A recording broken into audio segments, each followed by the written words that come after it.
license, registration, and insurance. These may look like simple traffic stops, but they're not. Is there any large amounts of cash in the vehicle? There's nothing. Okay. Would it be okay if I did a quick search of the vehicle and just make sure there's nothing in there? For what reason? Well, it's just part of what we do out here. These officers are on the hunt for cash and drugs. More and more, police across the nation's highways are focused on seizing money using an extraordinarily powerful legal tool known as civil forfeiture. Explain that to you. I'm not going to explain that to you. I'm not going to explain that to you, but I am going to put my drug dog on that if my dog alerts I'm seizing the money. You can try to get it back, but you're not getting back. I took it down from Vegas and let it. Good luck proving it. You'll burn it up in attorney fees before we get it back to you. The law was created as a way to better fight drug cartels and terror financing networks. There's no drugs in the car, period. But a Washington Post investigation has found that caught up in the net of seizures are tens of thousands of citizens who had to forfeit their money without so much as criminal charges or search warrants. I knew something was wrong from the beginning they pulled me over. That was literally the second question that he asked me, was how much cash am I traveling with? It started out as a way to take money from big criminals, and then what it's used as now is a way to pull over the average Joe and rob him on the street. Everybody is in on this. This is a slush fund for law enforcement. I have to get to the U.S. Bank before 5 o'clock to find out exactly how much currency is there, but there's 5 stacks that you're letting go.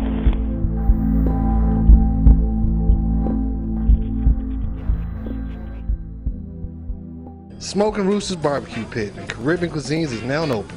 We serve delicious pulled pork barbecue, barbecue ribs, marinated. We used to have a sign right over there with our logo, the Smoking Roosters.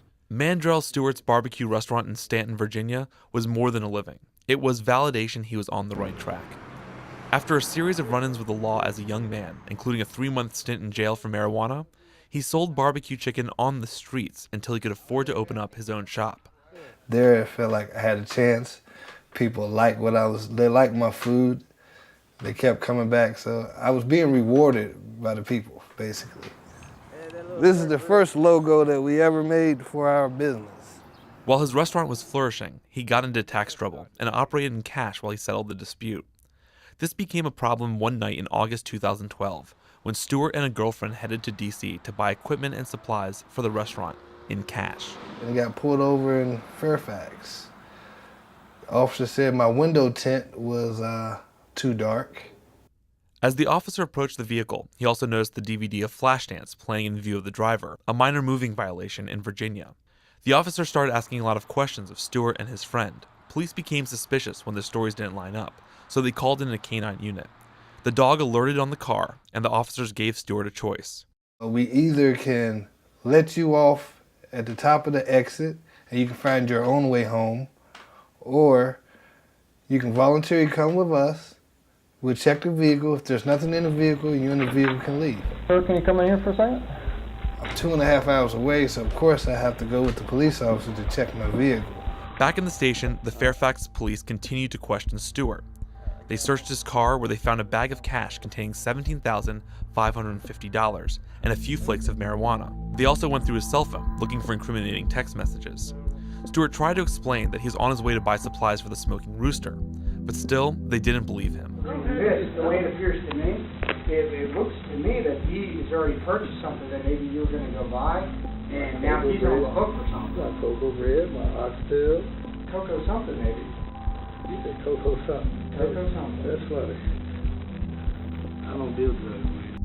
They could have charged him with a marijuana possession based on the 3 flakes that they found, but that would have required them to go through all of that, and at the end they would have ended up with a conviction for possession, which wouldn't support a forfeiture. What did they charge you with? Nothing.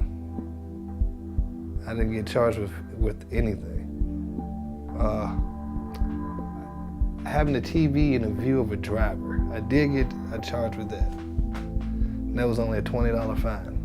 Although police didn't charge Stewart with a drug crime, they did take his money based on the suspicion that it was connected to drug trafficking, $17,550. Fairfax County Police Officer Kevin Pleasy did not return calls seeking comment. Police spokesman Don Goddard said that Pleasy is highly trained and dedicated. Goddard said, "Civil asset forfeitures and highway interdiction are powerful tools for combating crime, as long as they are properly used." Quote, "There is absolutely the potential for misuse and abuse," he said. Fairfax County absolutely would not tolerate misuse and abuse. To me, it's like when they pulled me over, they already knew what they wanted. The officers seized the money using civil forfeiture laws that were expanded in the 1980s to fight major drug cartels. The idea was to give law enforcement the authority to cripple drug networks by confiscating property and cash without having to prove they committed a crime. After 9/11, growing numbers of police were trained to use cash seizures as tools against drugs and terror financing. The amount seized rose sharply, more than 50% from 2003 to 2007. But swept up in the seizures were the criminal and innocent alike. Fighting these seizures can be a mind-boggling and costly process. Under civil forfeiture laws, your property is guilty until you prove it innocent. So where does this money go? Often to the U.S. Justice Department, where the federal government keeps at least 20%, and the rest gets sent back to the local department that made the seizure.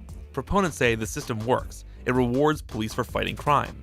Critics, on the other hand, say that it's well known the money creates a perverse incentive to target cash instead of crime. The Washington Post found that since September 2001, $2.5 billion in cash has been seized from nearly 62,000 people without a warrant or indictment. So this is the receipt that I was given when they took my money. In 2011, Matt Lee was struggling to find a job after getting laid off. He finally got an interview in California, which meant a cross-country move from Michigan. His father gave him $2,400 for the move out west, money that would eventually be confiscated by officers in Humboldt County, Nevada, under state asset forfeiture laws. The stop happened somewhere right in between, right in this little nook. Not a city for a really long ways. How much is in each stack? Lee was pulled over by this man, Deputy L.A. Dove. Here he is pulling over another driver in 2013. He came up to my passenger side window. I gave him my license and registration, and then as he was looking at that information, he asked me how much money I was traveling with. That question was jarring to Lee, who, aside from 2 speeding tickets, has never been in trouble with the law. At first, he wasn't forthcoming, but Deputy Dove pressed him. He said he only cared about amounts greater than $10,000. So Lee told him about the money his dad gave him, which he kept in the trunk. He told me to turn on my air vents on high and roll up my windows and get out of the car because he was going to run a canine around it. He ended up circling my car 3 times with the dog, and the dog really didn't do anything other than stare at him. And then he put the dog back in his car, and then he proceeded to tell me he was going to search my car, and then he searched my car.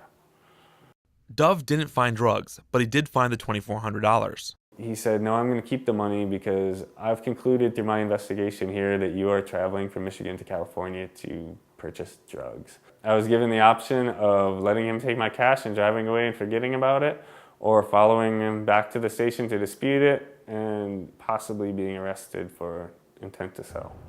In the end, Deputy Dove took Lee's money without filing any charges. The Humboldt County Sheriff's Office did not respond to several requests to discuss Officer Dove's seizure. A minor traffic stop leading to a dog search, the threat of arrest and seizure of cash, all of it with no evidence that a crime has occurred. Lee and Stewart tell similar stories. That might be because the officers involved were trained by 2 prominent private police training firms specializing in asset seizure, Desert Snow and the 420 Group. Both firms disclaim a particular focus on cash, saying their training has led to the apprehension of smugglers, the seizure of drug money, and improved safety on highways. The groups have received millions in federal contracts and millions more in registration fees paid with seized cash. Training is one of the permitted uses for confiscated money. Desert Snow officials say their training follows all laws and has made America's highways safer while hurting criminal organizations. Desert Snow's founder, Joe David, has called his company's instruction the Rolls-Royce of highway interdiction training programs, simply the finest highway interdiction training in the country, bar none. Most people understand the idea of criminal forfeiture. You don't want the bad guys profiting from their illegal activities. But when you tell the average American that the government can take your property, regardless of whether or not you've been convicted or even arrested for a crime, most people can't believe it. But it is occurring every single day throughout the country. Rarely are these cases challenged through the civil legal process, in part because the considerable expenses of hiring a lawyer. And that is a huge club that governments have against property owners is they know that most people can't afford a legal fight over this, so they will get them oftentimes to settle, and most property owners have to do so even though they've done nothing wrong, so the government will keep 50%, maybe they'll give 50% back to the property owner, and the government's still getting something. Both Lee and Stewart got lucky. They found lawyers willing to work for less. So walk away from money, chalk it up to experience, and go about your business. Lee ended up finding a lawyer already challenging another seizure Dove made, shown in this video, for $50,000. Both the man in this video and Lee won their money back, but after attorney fees, Lee still only ended up with half his money, more than a year later. As for Stewart, The only reason he was able to get a lawyer is because I was 6 months in the bar. Like, I was just doing court-appointed cases, I had a little extra time, I had no idea what I was getting into. Stewart turned down a settlement offer for 50%, and his lawyer asked for a jury review. It took the jury less than 35 minutes to deliberate. They awarded Stewart his money plus another $11,000 for legal fees. Get on down to Smoking Rooster Barbecue Pit. But it was too late for the Smoking Rooster. Without the $17,550, Stewart did not have enough capital to keep his restaurant open. And it made me feel good that I won. But in the end, it's like I already had lost everything by then.